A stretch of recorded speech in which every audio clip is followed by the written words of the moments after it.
Game over, man. Game over. You're gonna need a bigger boat. Why so serious? I am Iron Man. This is a tasty burger. Welcome to the In Session Film Podcast. Welcome to this podcast review for August 6, 2023, and I'm JD Duran. And I'm Brendan Cassidy. Hey, thanks for joining us for this review conversation, everybody. We're going to have a cowabunga of a good time, especially because we are joined by the one and only, the lovely Christian Eulinberg. Christian, hey, welcome back to the show. Thank you so much. Let's get some Zods, bros. Well, that settles it between the three of us. Yeah. Mutant Mayhem is the accurate title for this episode. Yeah, there'll certainly be some mayhem, that is for sure. Yeah. And before we get into it, I also wanted to just kind of lay this as part of the foundation as we get into this episode, because I did go to see, I went to see this with my 7-year-old, Mr. Samuel. Yeah. And as we'll talk about in the conversation, a lot of the dialogue here is, let's say, of a younger generation, and which, much of it Sam could follow along with. And I'm at that point in my life now where I am so old that I can't keep up with the youngins and their terminology, and he had to be my interpreter for some of the dialogue. I mean, you at least picked up, like you at least understood the Hey Arnold reference, something like that, right? Sure. Oh, come on. It's your lack of riz. You gotta get your my riz lack out. of, I guess so. Which I'm not saying that as a bad thing about the movie. It was just a fun little observation I made throughout. I was like, I've gotten to the point in my life where the terminology and the lingo and the verbiage that young people use, I don't know what half of it is. Which was part of the fun. And so then I had to lean on my 7-year-old to be like, what are they saying? When he was to relay to me what was going on. So it was, we needed a lot subtitles for this movie. Exactly. That is when you not know even, you've reached, not even just like, the peak. subtitles, but I need to be able to click on the words that will then show me the definition of said word. Or someone like a Helen Mirren to narrate and make very direct references to what the joke actually was, like she did in Barbie, right? Yeah, exactly. Something to that effect. That's at like peak fatherhood, though. Like now you're like in the peak of fatherhood where you're like, what does this mean? Oh, the kids these days. I can't tell if this is like a really uplifting story or kind of a depressing one, because in many ways it signifies that we're just getting old. Yeah. I mean, that is the moral of the story more than anything else. Hey, we're not wearing New Balances yet. Yeah. So I don't shop at the Gap either. Or Costco. I'm increasingly getting closer and closer to my midlife crisis, I think, is what I'm really trying to get at here. Is that I can't keep up and I'm getting old, and it's my body has been falling apart. I've been talking about this on the show for a couple of years now. Yeah. I've had 2 major knee surgeries. I'm trying to still play hockey, but my body's like, I don't know, we're getting old. And now my mind is like, I don't know what a Riz is, but we'll find out. Well, it doesn't help that someone here who's saying these things has a birthday coming up as well, coincidentally. That's true. That's true. So I need to take some sort of class and get up with the times on what these youngins are saying, I think is the next step of my life. And whatever 101 is going to be Mutant Mayhem. Yeah, exactly. Well, let's talk about Teenage Mutant Ninja Turtles, Mutant Mayhem. It is directed by Jeff Rowe, and it stars Micah Abbey as Donatello, Shaman Brown Jr. as Michelangelo, Nicholas Cantu as Leonardo, Brady Noon as Raphael, Io Adibri is in the film, Jackie Chan, Ice Cube, Maya Rudolph, John Cena, Seth Rogen, Rose Byrne, and the list goes on and on. All right, let's get into this. We'll toss it over to you first, Christian. What did you think about Mutant Mayhem? Oh boy, I have to say this is probably one of my favorite films of the year. Okay. Yeah. Well, again, I let's be clear on this. just like last time, Christian was adamant about coming onto the show. So when he's like, please have me on for this There's review. usually a word associated with that. It's called bias, but sometimes bias is sometimes it's okay. Yeah, Sometimes we're fans of things, and that can speak volumes, and that's perfectly fine. Yeah. Exactly. Yeah. I mean, me being a TMNT fan obviously plays a huge role in this movie, but honestly, I feel like this is one of the very few movies this year where it is a everyman's movie, because you have the older fans coming to see this for like, the 40-year like history of the Turtles, and then you have kids and just newer fans coming to see this movie as well, where everyone's just having a good time. It's one of those, obviously it is a kids movie, so it's not running super long, around like an hour and 35, 40 minutes. But everything from the visuals, the soundtrack, the story, which we've seen time and time again, of the story of acceptance, but Sure, we enjoy seeing the same themes play out in either different ways or just within different mediums, because we've seen this. I mean, honestly, if you name like any Pixar movie, it's all about acceptance. So in a way, maybe not as literal as this one is, because like that term acceptance is thrown around very directly a lot during this movie. But you're right, we've seen this story before for sure. Yeah. And it was great to see Jackie Chan back on the silver screen. I miss him dearly. And the fact that this movie was just a good time. I was entertained.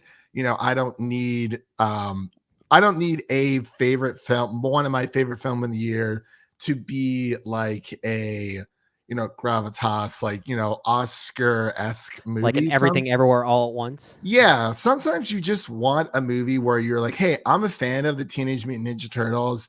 We haven't had an animated Ninja Turtle movie since 2007. That is a long I sometimes time. forget about that movie simply titled TMNT. Yeah. I watched it the other day. I watched it for the first time the other day. My son immediately wanted to watch it after it's all right. Well, I haven't seen it since it came out in theaters in 2007, but I'm happy that the Turtles are starting to have yet another reboot, but not the live action Michael Bay-esque movies. We don't talk about those ever. But when it comes to Mutant Mayhem, it was, a lot of people compare it to Spider-Verse. I don't think I can, just because, yes, the animation is different. It's like a oil painting, stop motion type of visual. Like it's similar to Spider-Verse, but not. It's not as elaborate. It's more herky jerky. It's closer to Mitchell versus Machines. Well, I was just going to say Jeff Rowe was a co-director on that film, and he is the primary director, if I'm not mistaken, on this film. So it only makes sense to see that aesthetic comparison between the two. Right. Yeah. And, just the fact that this is a coming of age story as well. I know that the director really wanted this to be a ultimate like coming of age story, and like drew inspiration from like Edge of 17, my gosh, Lady Bird, so on, and Stand By Me, so on and so forth. But I just had a great time with it. Like I enjoyed the villain, as Ice Cube, as one of the villains, but we'll say the other. We'll talk about that. But I just had a great time, and it's just easily one of my favorite movies of the year. Animation stays winning for 2023 altogether with with this, Suzume, Nimona, Spider-Verse, obviously, and we have a few others, in the pipeline. And I think everyone should just go see this movie, because it's going to push Hollywood to open up about, hey, we should let these animators and these creative directors do their thing when it comes to animation. Because sometimes like 2D animation is fine. It's what most of us, grew up with. And then you have like the Pixar-esque animation, which is mostly what every studio has kind of based their animation around, especially with like Super Mario Brothers movie. Because if like, honestly, I had people ask me like, oh yeah, that Pixar Mario movie. I'm like, well, it's not Pixar, but it is Pixar-esque because it does have that like sheen to it. Yeah, but I think that's fair. Yeah, but I just think, I love this movie because it does open up the doors for more possibilities within animation altogether. Yeah, I'm glad you bring up the comparisons out there between this film and Into the Spider-Verse, which I think, I mean, in a vacuum, they kind of make sense, but I'm with you. I don't necessarily agree with the aesthetic comparisons there. This really is more in line with something like The Mitchells versus the Machines, and not just because of its director, Jeff Rowe, being tied to both films, but, you know, aesthetically, they have sort of different approaches. They are just similar because they're so different and more abstract by comparison when we're so used to the Disney 2D animations or the Pixar-esque CG animations, right? So the fact that both these kinds of movies are doing something aesthetically different, it's almost like human nature to compare them. Right. But, you know, with something like Into the Spider-Verse, that was very comic book-esque, whereas what this movie is doing feels more like a child coloring in their coloring book. It's more coloring book like. Right. It's more stencil based, which I think really does fit the overall mold that this is essentially a coming of age tale, like you're talking about, Christian. So the fact that it almost seems like it was literally painted by a child is pretty appropriate, if you ask me. And you know, comparatively to something like The Mitchells versus the Machines, while it does have some aesthetic comparisons, they are ultimately coming of age tales. I like this more than The Mitchells versus the Machines, which I was kind of mixed on, to be perfectly honest. I felt like that one, from a sense of humor standpoint, I think the Lord and Miller kind of tone got in the way of the story a little bit. But with regard to Mutant Mayhem, I think the synergy between its aesthetics and its sense of humor, I think, works way better this time around. And I think a lot of that does have to do with what Seth Rogen and Evan Goldberg are doing. I was a little worried knowing that they're coming in to make a kids film, you know, especially with their sense of humor being as crude and as crass as it is. And really the worst that we get here is maybe a joke about nipples being referenced. That's probably the worst that it gets from a parental guidance perspective, right? But it kind of reminded me of when you see well-acclaimed directors who are known for their adult content, like a Spike Jonze or a Wes Anderson, toning things back in a very childlike way, whether it be with something like Where the Wild Things Are or Fantastic Mr. Fox. And while this film isn't as deep or as thematically dense as those movies are, I do think what Rogen and Goldberg are doing from a tonal and sense of humor standpoint does a really good job finding that middle ground between what appeals to children and what appeals to adults. Because we sometimes have this disconnect in certain children's films where you notice, oh, these jokes were clearly for the kids, or these jokes were clearly for adults. And there's this like literal dividing line between the two. But I think for the most part, Mutant Mayhem is able to find a balance there. While there are, you know, jokes that are tailored to certain demographics, it doesn't feel alienating in that regard. And I think for a film like this that is ultimately about acceptance, as you said, Christian, it's very literally about that. I like that there is a sort of welcoming between all of those things. And I think the film does it very well. I don't think it's perfect. I think it from a storytelling standpoint, especially in the third act, I think it's kind of a mess at times, which I'll talk about a little bit later. But I was very endeared by it because I love the banter between the four turtles that are represented here and the voice acting here that depicts them in a very new and childlike way that reflects the current age of childhood. It's a very new age of childhood. And to your point, JD, as we're opening up this conversation, it almost feels educational for those of us who might be a little distant from the youthful mindset this time around. So I think that's where the film is at its most interesting, is the way it depicts modern youth in a way that feels welcoming, but also enlightening at the same time too. I think that's really refreshing. Yeah, I really love this film a lot as well. And I think what drew me into it as much as I was is that it reminded me of my nostalgia with this series. And when I look at, you know, the aforementioned Michael Bay version of these films, or that 2007 animated film, which I recently just caught up with, I can't say the same thing for those movies, but I do think this one was able to draw me to my nostalgia, specifically that original animated series that I grew up with in the 90s, that a lot of people of my generation grew up with in the early 90s, because of the youthful vigor and teenage antics of this film.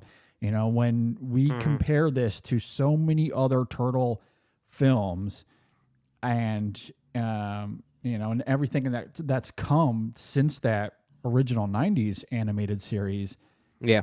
And there's a fair argument to be made that this is the only one that has really depicted the turtles as actual teenagers. Because that's what they are here. You know what I mean? True. Like, That's fair. That's very true. fair. Yeah. because there's a sense with the turtles because of, perhaps it's the ninja qualities that come with them or the way they interact at times. Like there's a little bit of a bravado. There's always been a sense of silliness with these characters, but I don't know if I would ever classify them as actual teenagers that walk and talk like actual teenagers. I would say they're more like 20 or mid-20s is how I would classify the personas of them and how they've been depicted in so many other movies. Sure. Yeah. And in this film, they are true to the bone actual teenagers, and they joke like it. The verbiage is certainly indicative of it, as we've been talking about. And just the way these performers tap into that, the way these characters are animated, they are true teenagers. And I do think that helps amplify a lot of the comedy. And it's why, going back to the opening of the show, the fact that I was somewhat lost with the turtles in that regard, I think is a great thing. It's a good thing because they are Teenage Mutant Ninja Turtles, teenage turtles. And this film takes that to heart, and I think does a really great job of rendering those characters in a way that makes sense for someone of that age, looking and yearning for acceptance, how they would feel, in addition to them being this weird thing, this mutated thing that is also one of a kind. The film, I think, gets that balance right. But going back to the nostalgia factor of it, and why I point back to not just the humor of this film and how it kind of is indicative of that original animated series for me.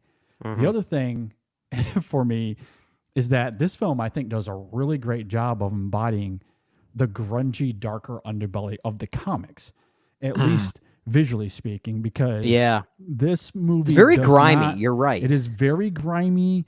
It's a little dilapidated. It's borderline, like it borders on body horror, even with some of these characters that we see. Heard that comparison. Yeah. And I think this film really earns its PG rating in that regard.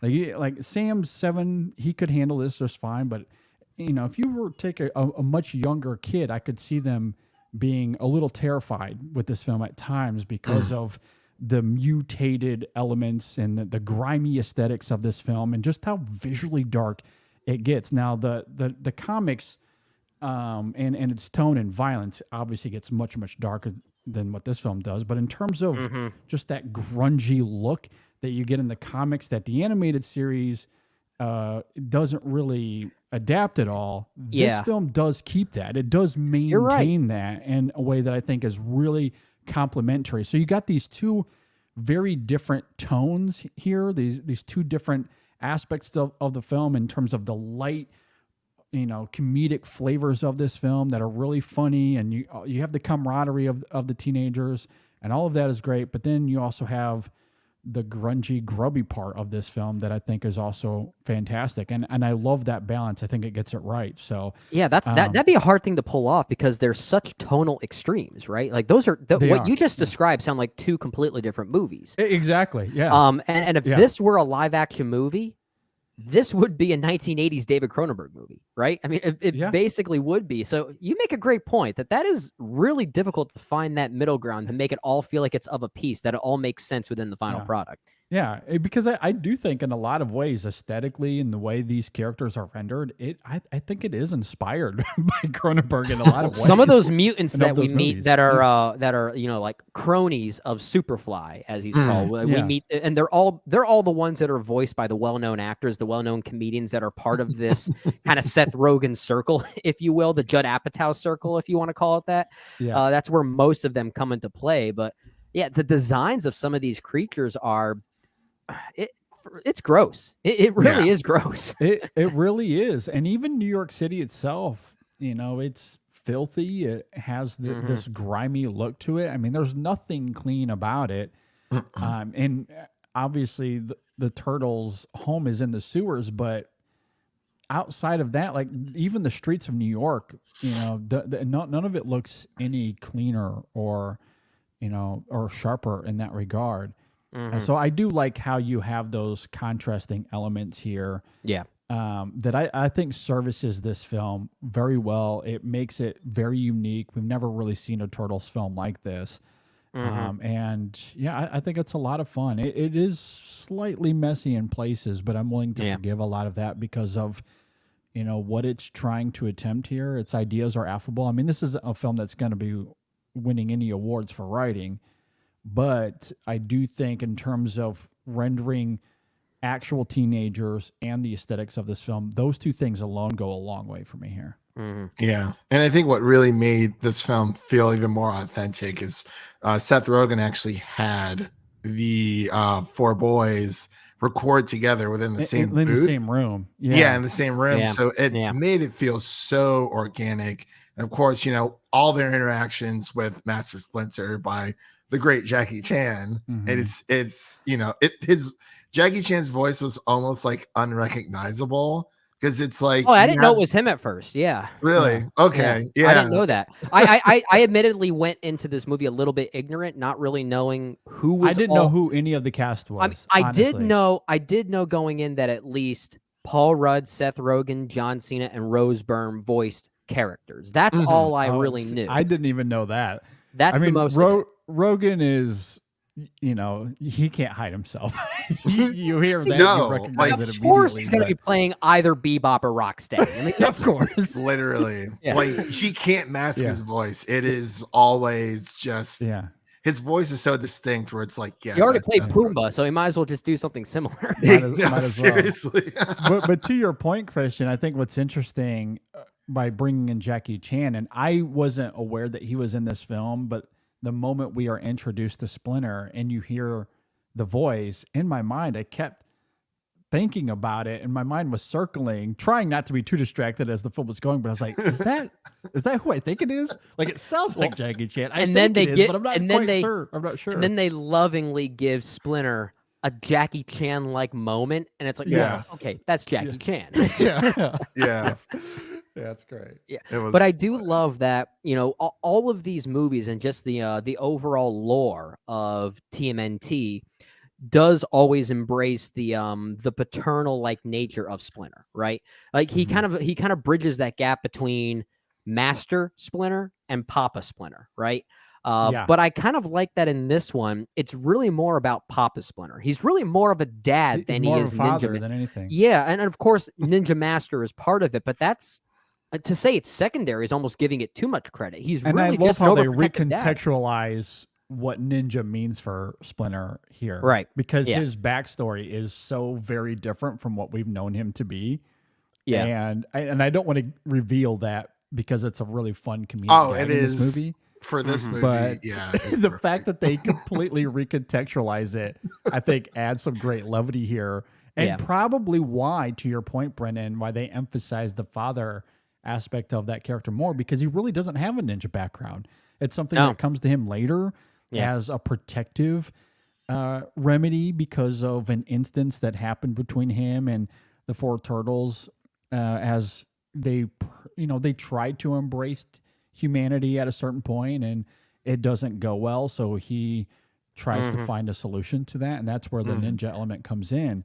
But it's not really what defines him at all. And what defines him, as we come to see especially, is fatherhood. But it is interesting how, why fatherhood drives all of his choices here, he is also not one to be messed with physically either. Well, it's interesting how that comes together. I think that's what makes Splinter so fascinating in this movie is that this movie finds a way to make Splinter not just a very sympathetic and loving father, but also a very flawed father, right? So, like, he's a very protective father, but he's also arguably very overprotective. Yeah. And there is a great balance there as well. And to your point as well, JD, I do love that.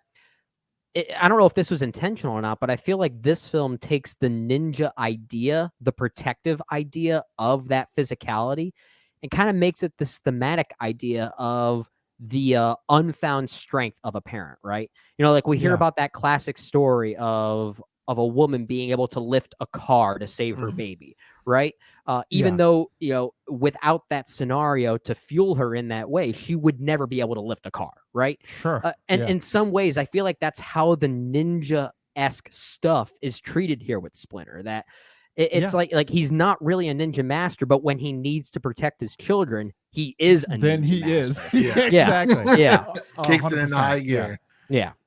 Yeah. Yeah, it's great. And when it comes to, you guys were talking about the mutants, I feel like that is when it gets a little bit farther into the story. Obviously, there's a lot of mutants to keep track of. You know, you got Ray Fillet, voiced by Post Malone. You got Mondo Gecko, voiced by Paul Rudd, and so on. Didn't they say introducing Paul Rudd in the credits? Yeah, introducing Paul Rudd. Yeah, that's what they Missed said. that. Did they really do In the that? end credits, it says, and introducing Paul Rudd as It's Gecko. so funny. That's so good. I know, but yeah, everything you guys said about Master Splinter is true, because usually he either has like two different backstories. Either he was a rat that learned from his master. It's something Yoshi. I'm blanking on it right now. Or he is the master that turns into a rat. So this way, it's very. It is very for the times of how Master Splinter learns his martial arts, I guess you could say, and his love for all people named Chris as well. Yes, but I feel like there was a big missed opportunity there, but I can't get into it.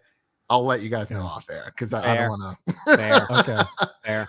And But- look, I mean, you can't really debate him all that much, although I might be more of a Hemsworth guy, but who doesn't love themselves the choice that he picks? Like, come on. Oh, disconnected was Dad. I great. love it. Yeah. Absolutely love it. I think another strength of this film, and I'll be curious to hear you guys talk about this as well, is Ice Cube as Superfly. And the one thing I'd be curious, and I haven't really heard any interviews or them talk about this. It might be out there. Someone can chime in and correct me if they know. But to me, it feels like they told Ice Cube, we don't really need you to do anything other than be Ice Cube. Here is the scenarios that involves your character, and we just want you to riff. Almost Robin Williams-esque is kind of how it feels to me, because Yeah, I Superfly is agree. just Ice Cube being Ice Cube, and there's something about that persona here that's maybe a little jarring, but one that I found really funny and humorous, and maybe it's because they built up the character to be, it's this character that is unstoppable. We see early on he takes down this secret police unit pretty easily. Yeah. And then over the next 15 years, he's more or less taking control over the city, and and he has been able to do everything with ease, more or less. So the film had built up like this almost mythical like figure. And then we meet him, and it's not at all what you expect. And so there's something about that subversive angle that I did appreciate. And Ice Cube simply being Ice Cube and riffing the way he does here, like it wouldn't surprise me if most of what he says was never on the page. They were just basic scenarios, and they said just make up the dialogue as you They go. give him like and a that's what blank they script, use. like here's what Yeah. you have to work with. And he's That's like, how "Gotcha." it feels to me, and I kind of enjoyed that. Again, that's what makes this so different than any other Turtles film I've seen before. No, I agree, especially for Ice Cube. He's he kind of throws in like his own lyrics there throughout the film as well, while he's doing his little dialogue, which was really awesome. And I love how with this movie in general, with the Turtles, you're able to have villains like, obviously, the Fly situation is a little bit different for those who don't know. It's usually Professor, I think it's Baxter, Simon Baxter, or I'm sorry, I'm blanking on his name right now. Usually turns into a fly, but in this movie, it's a little bit different.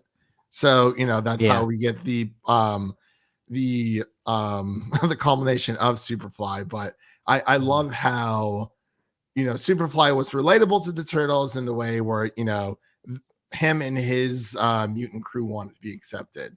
And then the Turtles see they're like, oh my gosh, we found more people like us. And then that's when things kind of go sideways the more they hang out with Superfly. And Superfly is, he's more, he's a cool guy, but it's like the one thing, like as soon as you disagree with him, that's when he just like snaps and turns and he's like, whoa, hold on, like either you're with us or you're not, kind of thing. But yeah.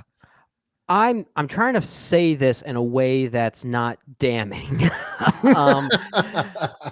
I think the cat's already out of the bag there, Brandon.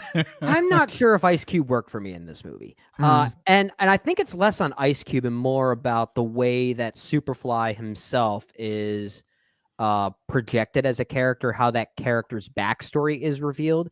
Because the build up to Superfly and then the reveal that this is just Ice Cube riffing as essentially Ice Cube, more or less playing the same police chief he did in the 21 and 22 Jump Street movies. That reveal I thought was great. I love the the almost like the rug being pulled from me in that regard. It was very subversive. But then the film goes out of its way to try and create this backstory for Superfly that is very directly a parallel to Splinter's, right? Right. And it kind of creates this almost heartbreaking nature to Superfly. And I just don't think Ice Cube is the right guy to pull that off. That specific element of it, I don't wholly disagree with. Yeah, but that's a big component of it for me. Yeah, I just don't know if the film is trying to draw out a lot of emotion with it. I do agree the parallels are there.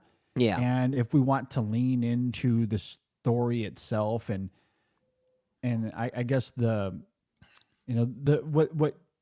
could be seen or interpreted as heartbreaking, I don't necessarily disagree with the idea, like the fundamental idea of it. Yeah. I just don't know if in execution the film really cares all that much for Superfly. Now, in terms of the parallel and that emotion with Splinter, absolutely. But it really doesn't lean into that with Superfly at all.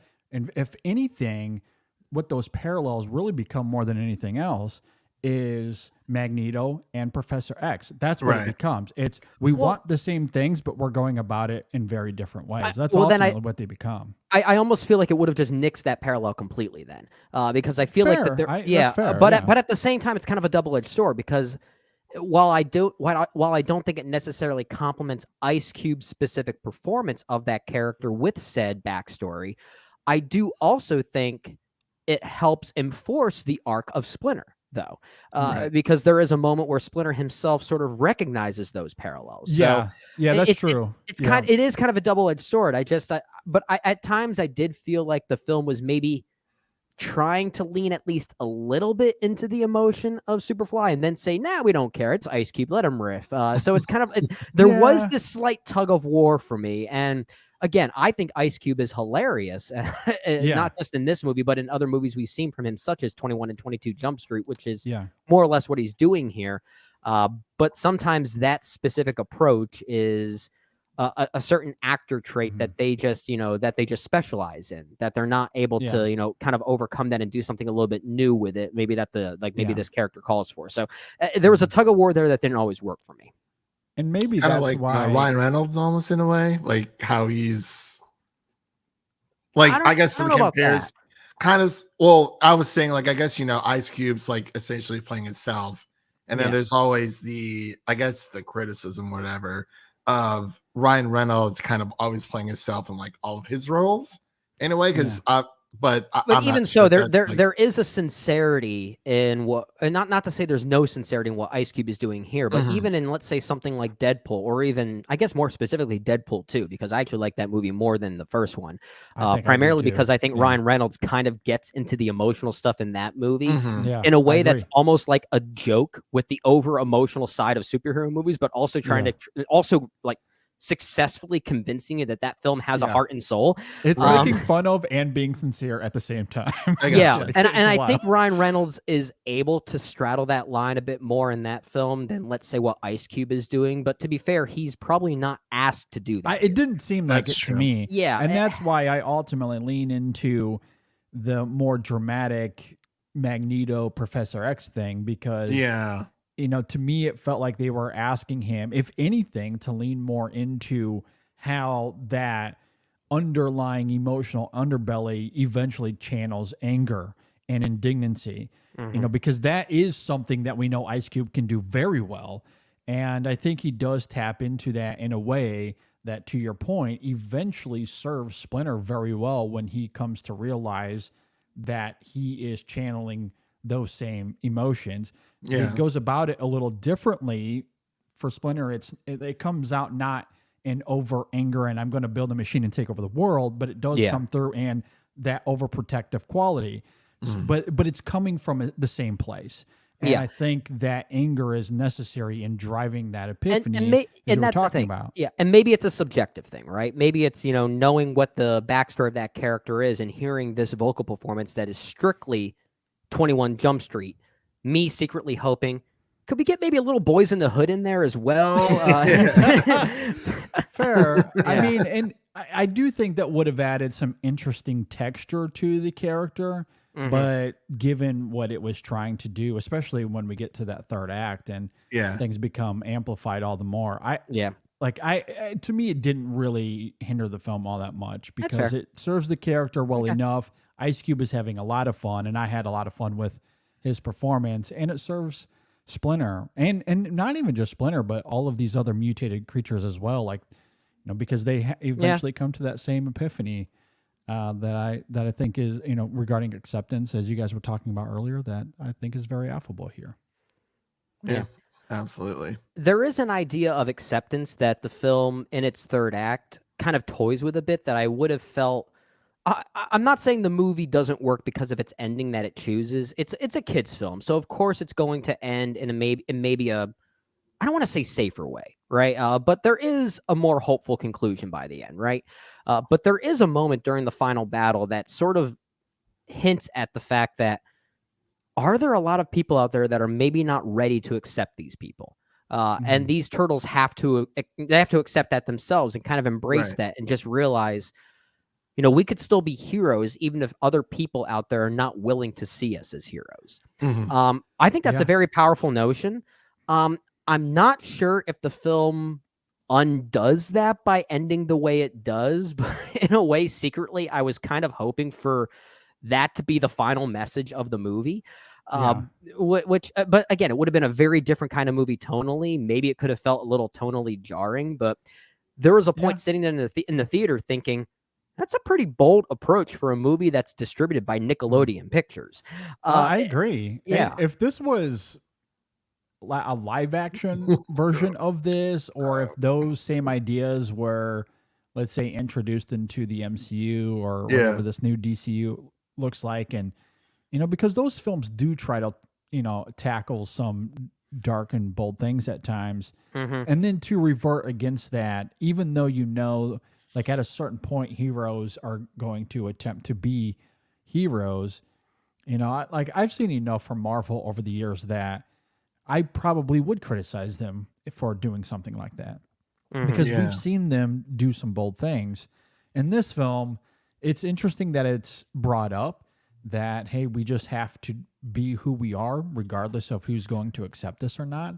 I think it's an interesting talking point that parents can certainly have with their children afterwards, but they're at least rewarded for what they're doing as being good, but in a way that doesn't necessarily feel calculated or manufactured, which is where I think the script actually gets around that that shift in many ways, because it's about intent. Like when it comes down to the heart of it, right? Because their choice to do the right thing, it comes from the right place. Like, because they say they were doing it for themselves at first. We might be the villains in all of this, but we're still going to do the right thing. So regardless of what the outcome is, that's the right choice to make there. And it's an interesting thematic idea.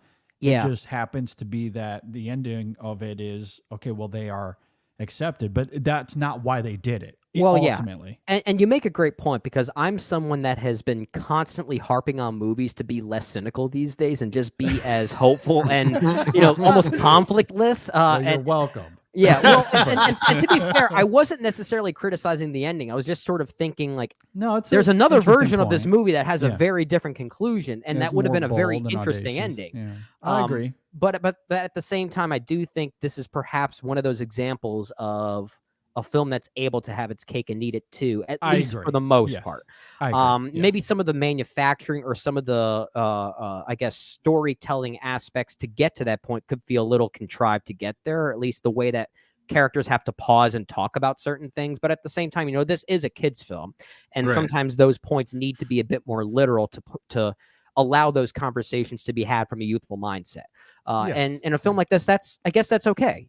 That's perfectly fine for a film like this. Yeah, I I mean, agree. you have like the three, arc structure, and the setup is in Act 1, payoffs in Act 3, and kids are like, oh my gosh, like so, like to kids, it like blows their minds, which which is something I was able to appreciate, like watching younger kids see this. Like maybe it's like probably even their first time seeing a movie like this, and they're like, oh my gosh, like I'm now a fan. But also what you guys are talking about, the ending of the movie, where I think that this franchise does so well, is that with each iteration of the Turtles, it always has a different spin to it.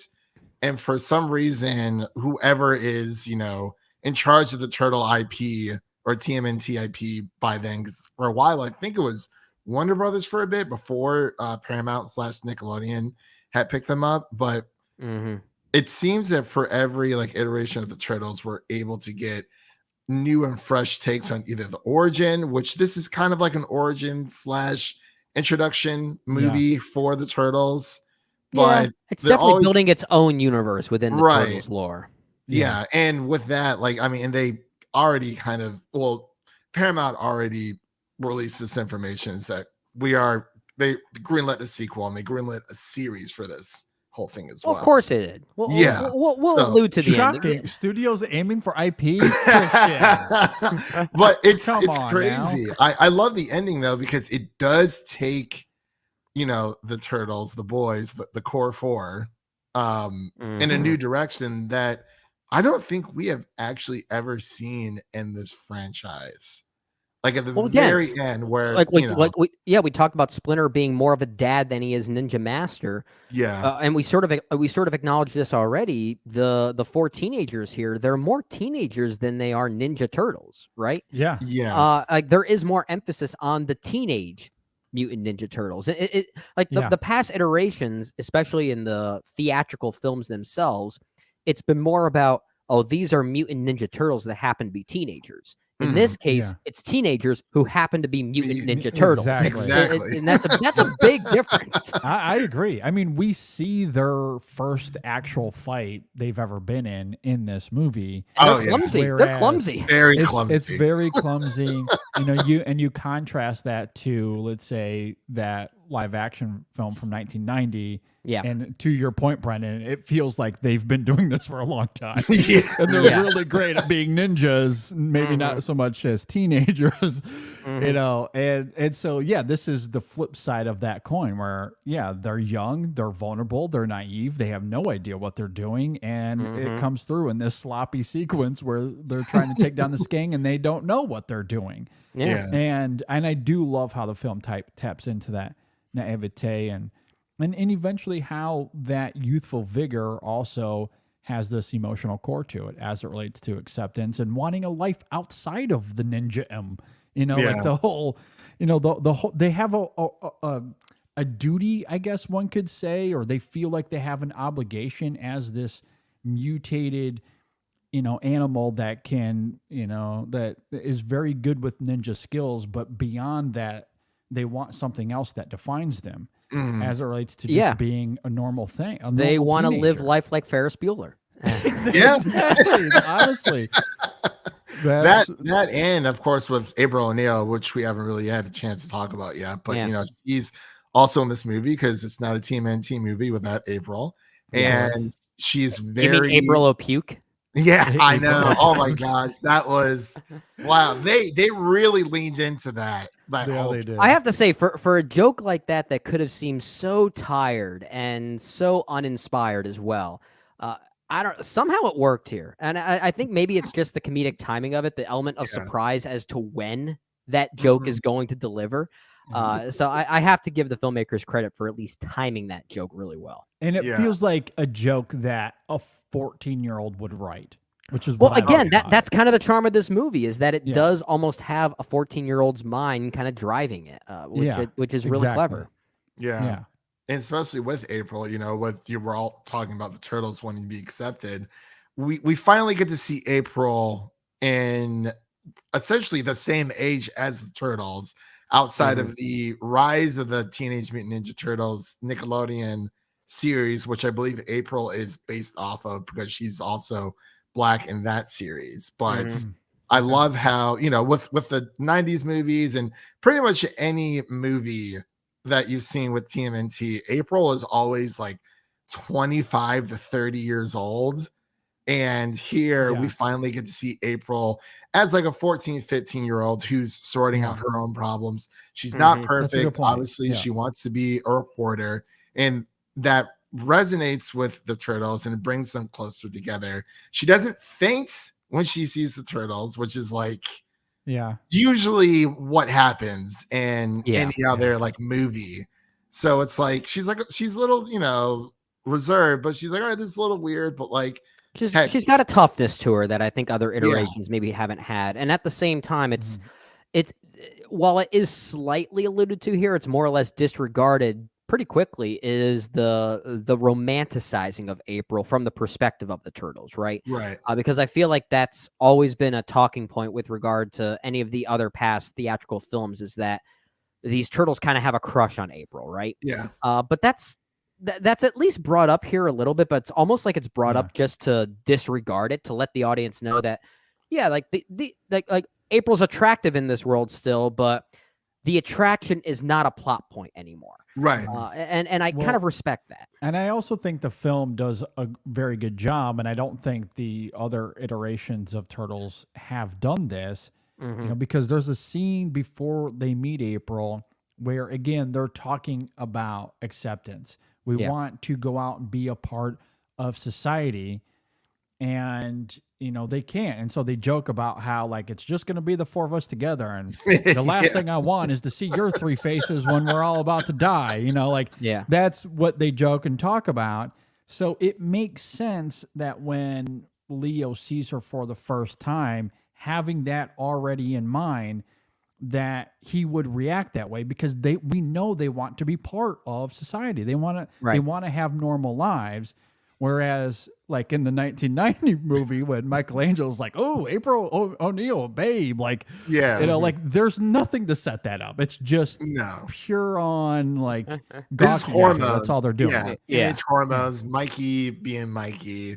And I actually wanted to bring up, I like how with this film, there's the personality of the turtles, and in some versions of past shows or movies, sometimes it does feel like whoever's directing the movie, they kind of take like it's kind of like the turtles are split between one person with like four specific personalities, where it's like, oh, Leo's a leader, he's very stern.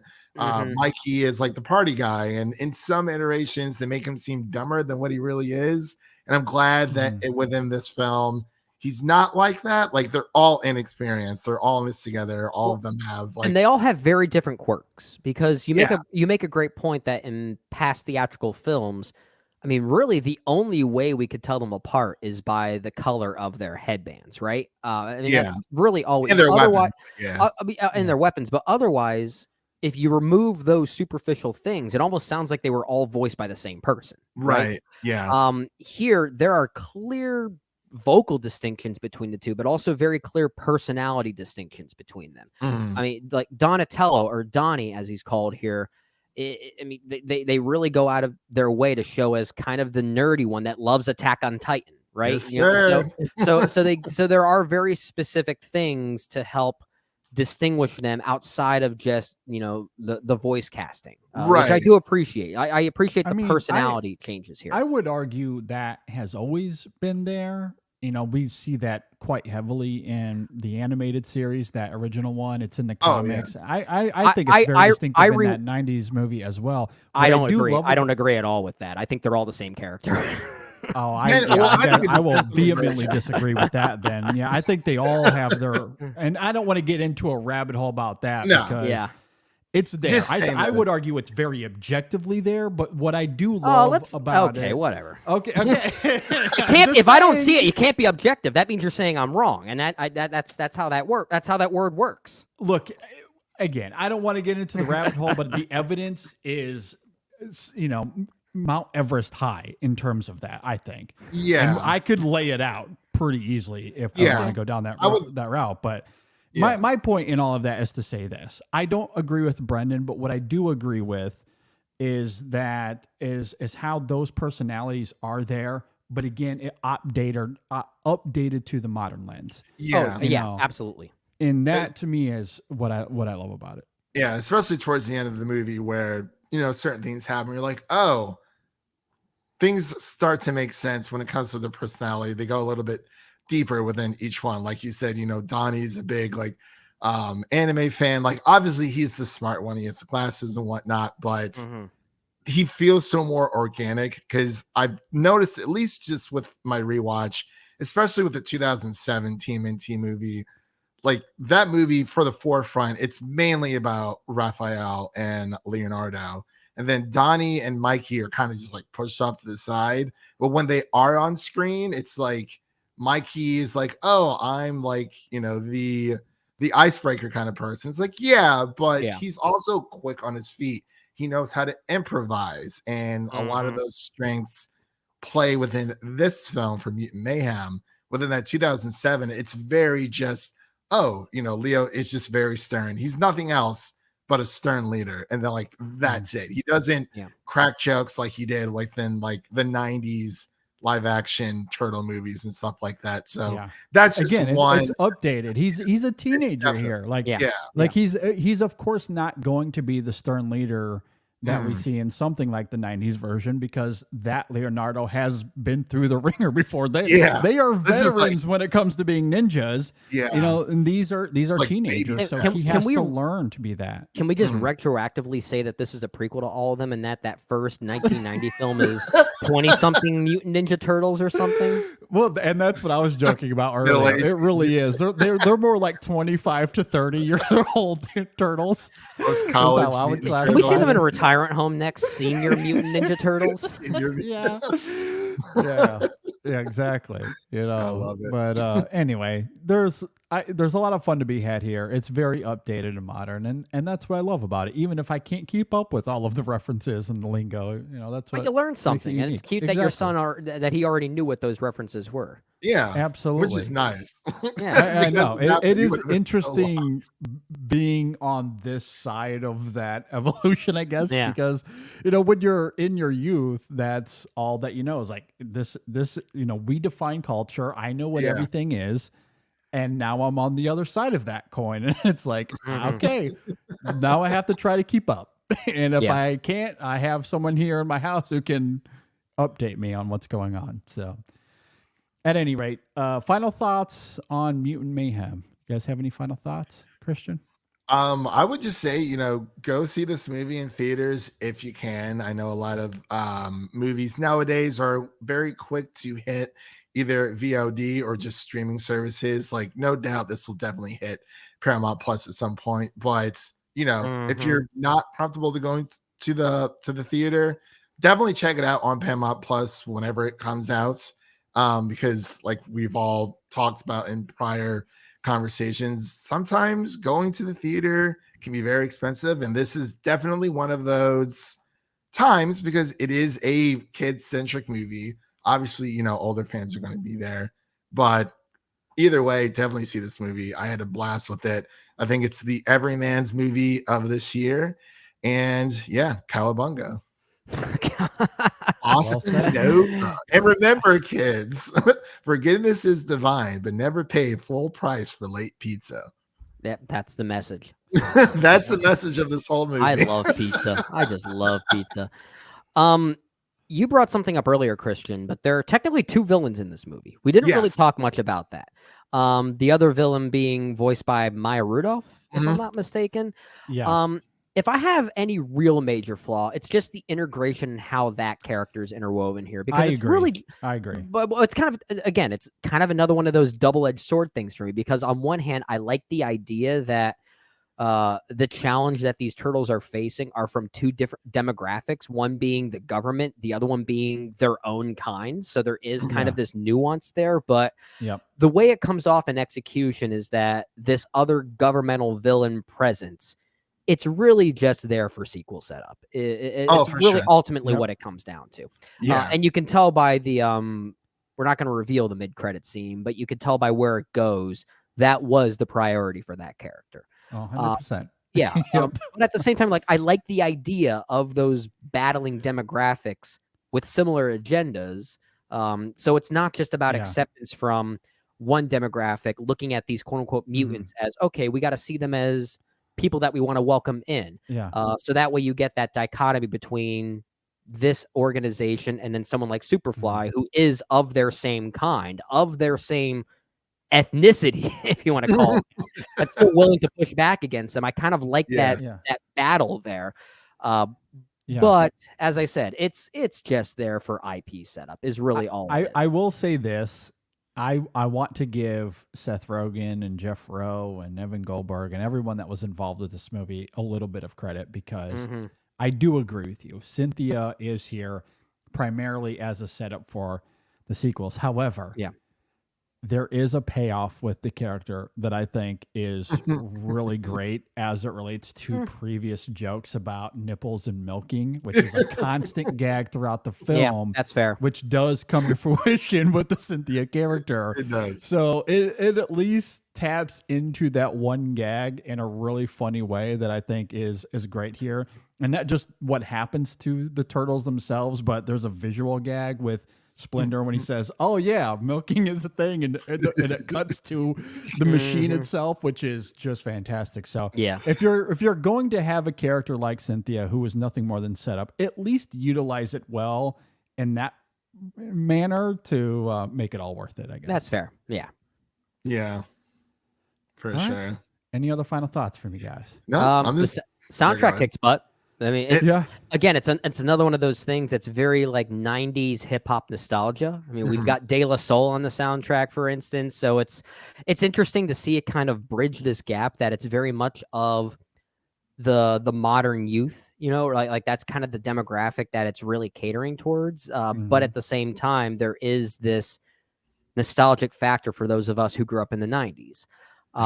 Like I wouldn't be surprised if, you know, like the young people seeing this movie nowadays, the young people being, let's say, someone like your son, JD, he's not going to know the song "I Know" by De La Soul, right? Yeah. Nor is he going to really know where it's pulling inspiration and direct references from. The sampling of that song being from like 1970 Steely Dan songs, right?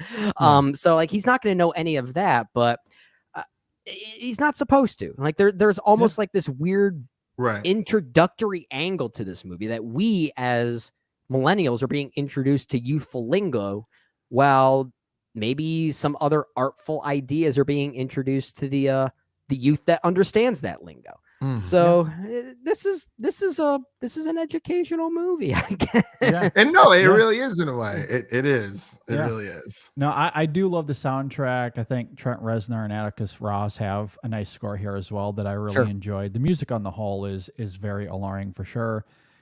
And just to reiterate what I said in my opening thoughts, I do really love the humor here. I love the youthful energy of this film. And the contrast of that to the grimy, grungy, dark aesthetics that we get here, I think is great. You know, and the other thing too, we haven't talked too much about that third act, but I do love, you know, because earlier we were talking about the parallels of this to something like the X-Men, and this is more of a lighthearted version of that film or of those films, at least from like a thematic perspective.